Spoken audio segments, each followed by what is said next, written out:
Well, good morning, everyone. Welcome back to the channel. Very rare for an early morning video like this, but I wanted to get a quick one out for you all. So continuing the series of the DCA analysis on the YieldMax funds, I've now done NVDY for you all. So let's dive right in.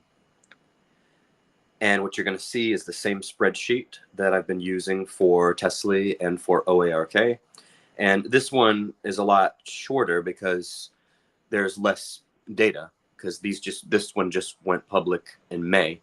So what you're going to see here is a pretty stable fund, relatively speaking, compared to Tesla and OARK.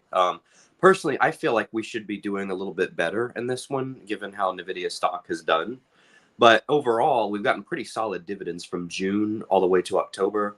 We've got a cumulative dividend of $4.48. Another thing I should do here is to take this and get us our annual dividend. So we have, let's see, 1, 2, 3, 4. We've got 5 months of sample data. So we're going to take this, divide by 5, and then multiply this by 12 to get our annual dividend. So annualized, we're getting $10.77. So I can already tell you that is about a 50% return, 48 or 49% to be exact. And oops, I'm not looking at the camera. Okay, so since May, if we got in at $19.83, if we put 10,000 in, we would have 504 shares. And oh wow, look, check this out. Hold on just a second. Let me pivot to comments here because we got someone that's never able to join. So Chris Cardona is on. Welcome. Glad to see you on.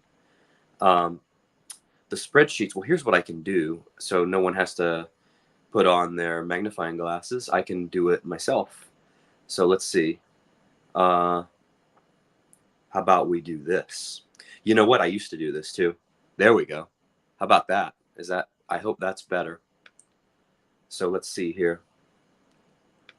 All right. So yeah, I've been trying to get a video out for the last 4 days. Just it hasn't happened.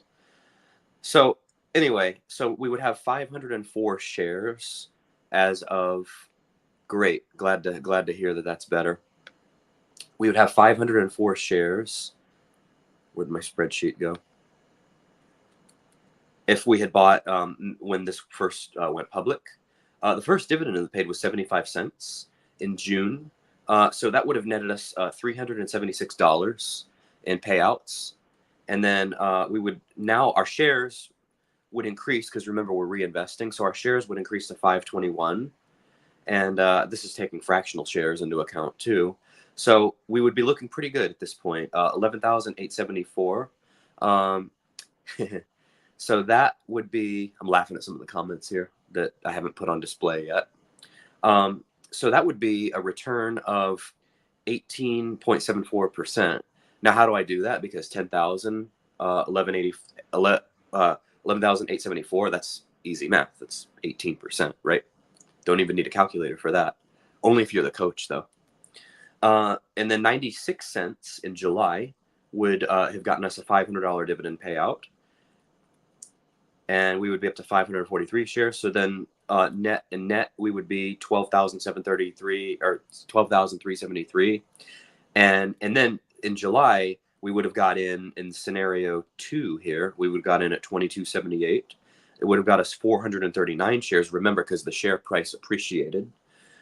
So we would have less shares, and we would still be in the positive 0.5% almost in this scenario. By August, now the good news with this one hasn't fluctuated as much as Tesla or certainly OARK. So this one's been more stable. And like I say, I feel like this one should have done better. Like, I feel like the first dividend this ever paid out should have been massive, because considering that I believe May 26th was like the biggest single day share price appreciation in any stock in history. That should have been, and because it was such, well, you know why? Because it's a 1 day run up. Jay always says the 1 day run ups are harder to capture, especially when they run straight up like this. So then we had a 92. Oh, what did I do here? I forgot. I think I forgot to delete something. Wonder why that's there. Let me see something here. So September, I think there's a mistake in the spreadsheet, but we'll correct it live. That's the advantage of being live, is that we can correct things live. Okay, so that was 81 cents in August. And then we actually had 92 cents in September. And then, yeah, so this actually needs to go here. So this is going to look a little bit better for us here. 297, let's do that. Surprised I didn't catch that. Of course, it is early. Let's see. So 92.97 would have us here. Let me see how much of a difference that actually made. Yeah, big difference. See that? That's the power of compounding with dollar cost averaging. So there we go. 93 cents here would have us almost 590 shares, 12,176, almost a 22% rate of return total. And then 67 cents in October. This would be a cumulative dividend payout of $4.12. And I believe the math I did at the beginning was off.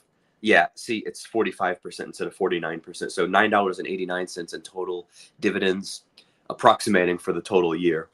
So this would be 12,500 in scenario A, so a 25% rate of return.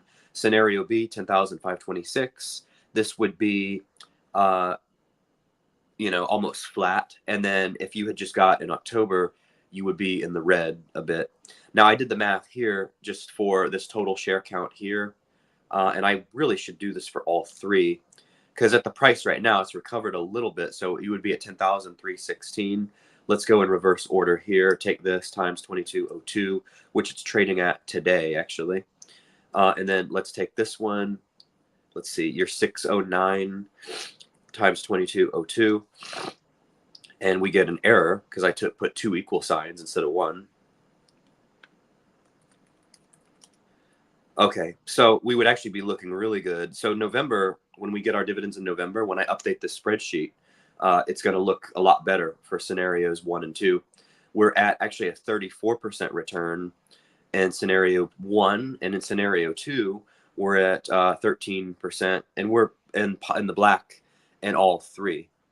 So I will keep updating these. This will be an ongoing series, and I'm definitely going to try to ramp up the video schedule here. Let's catch up on comments here, and then we'll probably call it at 10 minutes or so. He says it's better. Glad to hear that, especially on the phone. The Cougar's keeping me busy. Yeah, that's part of it. Although not all Cougars. Getting a little bit younger in the age demographic, so that's a good thing. Let's see here. Bloodlust8895 says, I've been taking profits here and there, but letting the distributions drip. Well, that's good. FW says, I own this ETF, but one of the few where I'm in the green, so I don't drip. I douse the profits to buy other ETFs or stocks. You douse the profits. Interesting. Pay for the dividend tracker. That does all this for you with nice charts, etc. With what? Like what app? Portfolio Visualizer. Is that like with Schwab? And then FW says, after watching this, maybe I should drip back on. Haha. Well, that's why I actually keep this here so that, I can wring it out and drip the investments back into the portfolio. Okay, let's see what we got here. Mr. Cardona says, oh, search it. Oh, come on. I just want everything to be easy. I'm typical of my age group. I want everything done for me. I'm just kidding a bit. All right, we did a video on the AIYY ETF. You'll have to go back in my video history. I don't have time to link it right now, but I'll try to do that. Or maybe hire an assistant one day, or maybe just have Hoffman do it. I need to start linking my other videos like I used to do. But I did a video on that, so check that one out. That was, I think, last Wednesday, so it was like just over a week ago. So anyway, well, thank you all for tuning in. Like, comment, and subscribe if you haven't already. And I will catch you all. Hopefully I can get one out either tonight or tomorrow. So take care. Have a great day.